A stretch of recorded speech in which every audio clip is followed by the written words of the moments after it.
Hey there, and welcome back to another episode of Be Encouraged Moments. We are so grateful that you join us on these videos and are part of this journey with us. Yes. It means a lot to us, and we hope that it means a lot to you as well. You probably noticed that our last two videos were throwbacks. We're going to be doing some of that because we've got some older videos that we think are of value. And when we first started out, I don't know that a lot of you guys knew what we were up to. So we just want to share some of that stuff with you guys.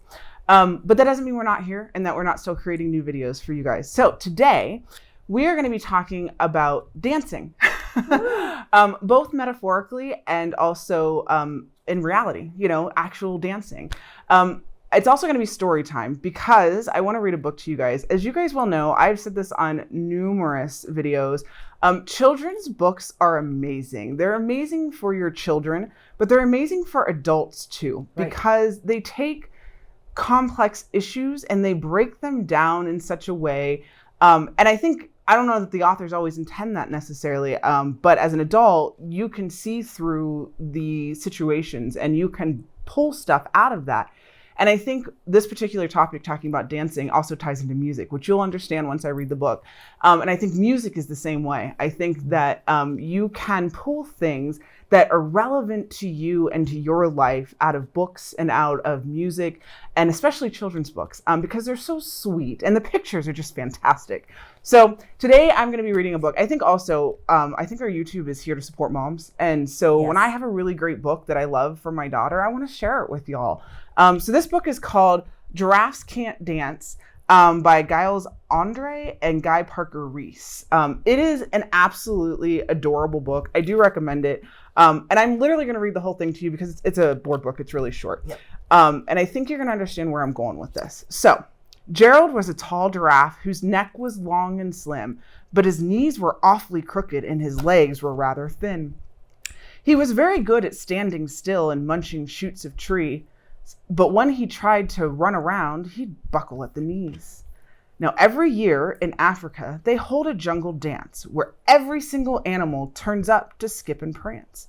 And this year, when the day arrived, poor Gerald felt so sad because when it came to dancing, he was really very bad. I just love that picture. Okay, sorry, squirreling. The warthogs started waltzing, the rhinos rock and rolled, the lions danced a tango that was elegant and bold. The chimps all did a cha-cha with a Latin feel, and 8 baboons, they teamed up for a splendid Scottish reel. Gerald swallowed bravely and he walked toward the floor, but the lions saw him coming and they soon began to roar. Hey, look at clumsy Gerald, the animals all sneered. Giraffes can't dance, you silly fool. Oh, Gerald, you're so weird. Gerald simply froze. He was rooted to the spot. They're right, he thought. I'm useless. Oh, I feel like such a clot. Have you ever felt like that? I know I have. Maybe not necessarily with dancing, but just in life in general. Okay, so he crept off from the dance floor and he started walking home. He'd never felt so sad before, so sad and so alone. Then he found a little clearing and he looked up at the sky. The moon can be so beautiful, he whispered with a sigh.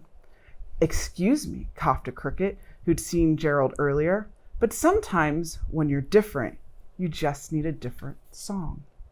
Listen to the swaying grass and listen to the trees. To me, the sweetest music is those branches in the breeze. So imagine that the lovely moon is playing just for you. Everything makes music if you really want it to. With that, the cricket smiled and picked up his violin. Then Gerald felt his body do the most amazing thing. His hooves had started shuffling, making circles on the ground. His neck was gently swaying. His tail was swishing round. He threw his legs out sideways and he swung them everywhere. Then he did a backward somersault and leapt up in the air. Gerald felt so wonderful. His mouth was open wide. I am dancing. Yes, I'm dancing. I am dancing, Gerald cried. Then one by one, each animal who'd been at the dance arrived while Gerald boogied and watched him quite entranced. They shouted, it's a miracle. We must be in a dream. Gerald's the best dancer that we've ever seen. How did you learn to dance like that? Please, Gerald, tell us how. But Gerald simply twirled around and finished with a bow.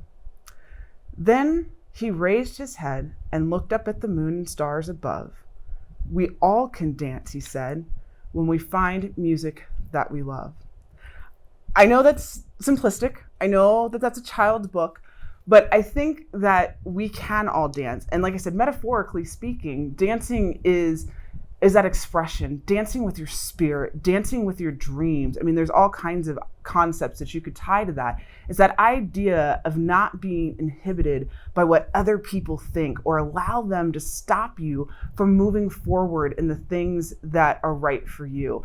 It's okay to be different. You just have to find the music that works for you. I pride myself on being weird. I think it's a badge of honor. I think it's okay. Like I said, I think it's important that our kids learn that message too. I think it's important that we understand.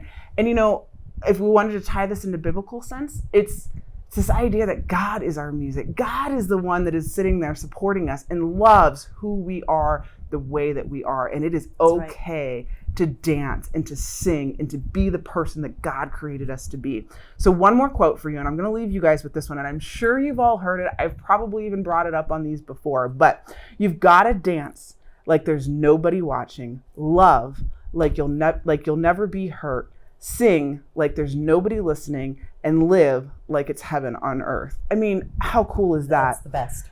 And I was trying to figure out who to give credit to for that quote, and it was really interesting digging through, because I always thought it was an Irish proverb, which I was terribly wrong on that. But apparently there's credit going all the way back to Mark Twain. But then the most recent, which a lot of people credit, is William Purkey. So I've done my due diligence in making sure I credit the correct person. But it's an amazing quote. And I actually have this posted all around my house. I think it's beautiful. I think it's wonderful. I think it's a great reminder that it is okay to be who you are meant to be. The act or behavior in a free-spirited, genuine manner without concern for opinions of others. How cool is that? That's to be cool. that free. And it's not easy. Every day you have to remind yourself. Every day you have to encourage yourself to dance like nobody is watching you. Find your music and find your dance. Again, we love you that you guys are here. We want to encourage you to be encouraged, and we want to thank you for joining us for our Be Encouraged moments.